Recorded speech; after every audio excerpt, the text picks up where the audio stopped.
Jack Della Maddalena's win was massive, a statement really, and Big John and Josh Thomson wasted no time breaking it all down. But they didn't just talk about how Jack won. No, they went deeper. Josh especially took aim at Belal Muhammad's mindset, not just his strategy. Belal thought he could go toe-to-toe with a knockout artist like JDM. He believed his boxing was sharp enough.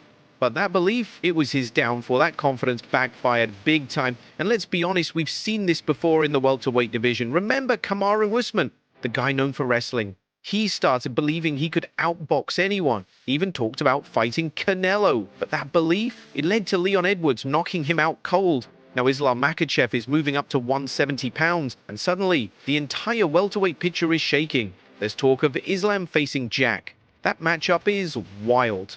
Jack's precise striking versus Islam's suffocating grappling. It's a total clash of styles. If it happens, it could completely change the welterweight scene. I don't want to take anything away from JDM, but you did a great job. I want to know, I really got to know, like, I'll be a fly on the wall. I want to know why. Belal Muhammad was having success in the 4th and the 5th round with the takedowns, was having success mixing it up, striking and the takedowns. Now, don't be wrong. He wasn't, JDM was not easy to hold down. Everyone thought he'd be easy to hold down. Everyone thought he'd be easy to take down. And Belal had a hard time getting him down, and when he did get him down, he had a hard time controlling him when he was down. So I couldn't stress enough how tough this fight was going to be for Belal. Just stylistically, I thought, and especially when Belal started saying, hey, I'm not going to shoot, I'm going to stand, like, please tell me you're kidding. Please tell me you're kidding. And he had it in him, man. I mean, like, I got to give him credit. He did what he said he was going to do. And it was ill-advised, I know, but it cost him his title. And it sucks, but bottom line is well, he did. He in his mind, and he went. He showed he's got a chin, man. Now, with Jack wearing the belt and Islam targeting 170, the 155-pound division feels like it's on unstable ground. And that's where Ariel Helwani picked things up on his show. Ariel discussed a possible fight between Ilia Topuria and Charles Oliveira for the interim lightweight belt. And he asked the question, is Islam's move actually helping Ilia?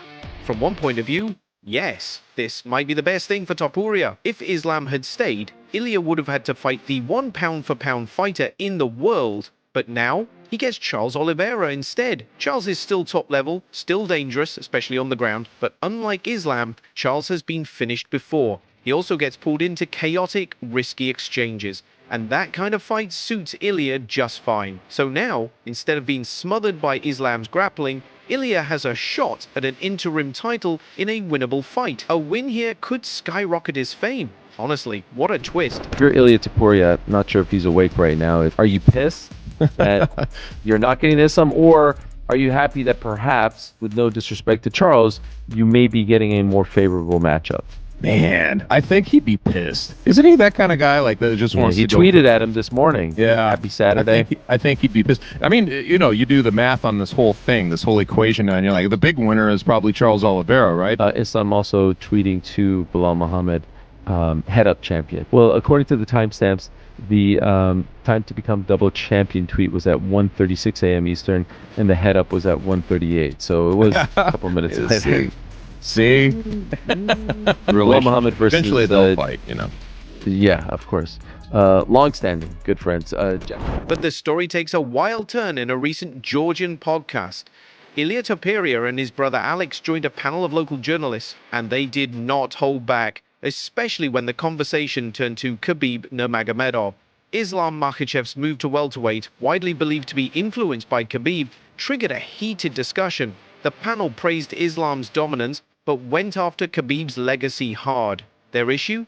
Khabib never made the same leap. Even after years of being called unbeatable, Khabib never dared to step into a second weight class. Now Ilia, backed by Khabib, is chasing greatness in another division, but Khabib never tried it himself. Some of them even said Khabib's retirement, which came right when people started asking about him fighting at 170, wasn't about timing, it was about fear of the unknown. But Ilia, he took it even further. He straight up called Khabib a coward, even compared him to a woman. The comments were explosive, and they caused a storm in Georgian media. We at MMA Psycho translated the whole thing into English, and that just added more fuel to the fire. It all started with a debate about Khabib never fighting at 170, and whether he could have even beaten Kamaru Usman. The journalists also accused Khabib of avoiding risks. Ilia stayed quiet for a bit, but eventually he opened up. He said he used to respect Khabib, saw him as a man of his word, someone traditional and honorable. But that changed. Ilia explained that Khabib had once claimed he'd never return after retiring. But then he said he would if someone offered him $100 million, 0 cents. That was the moment Ilia lost respect for him. He said Khabib only retired because he was in the middle of a brutal weight cut, and once the fight ended and things returned to normal, Khabib probably could have kept going. Ilia compared it to asking a woman after childbirth if she wants another baby. Of course, she says no in the moment, but after time passes, she might change her mind. Doesn't like taking risks, right? Yeah, he knew that he wouldn't be able to ragdoll Usman like he did everyone else. He never liked taking risks, and he didn't want to move up to 170, and probably that's why. I used to respect Khabib, Ilia said. I thought he was a man of his word, someone who stood by what he said. At first, he announced he'd retired and said he wouldn't come back for anything, but then he said if someone offered $100 million, 0 cents, he'd return, like a coward. That's when I lost respect, mate. He continued. Khabib was deep in a weight cut when he said all that. That's why he wanted out. But once the weight cut ended and he was feeling better, I bet he was open to continuing. It's like asking a woman right after giving birth if she wants another child. She'll say no at the time, but later she might change her mind. That analogy sparked even more backlash, but Ilia didn't care. He meant what he said. Meanwhile, Kamaru Usman gave his honest thoughts about Belal Muhammad's loss to Jack Della. Kamaru admitted he and Belal weren't exactly friends, but he didn't celebrate Belal's loss either. In fact, he seemed disappointed not just in the outcome, but in how Belal handled the fight. Kamaru said Jack looked like the real champ that night, calm, collected, in control, while Belal, he came off overconfident and dismissive. Kamaru noticed there were no real level changes, no urgency.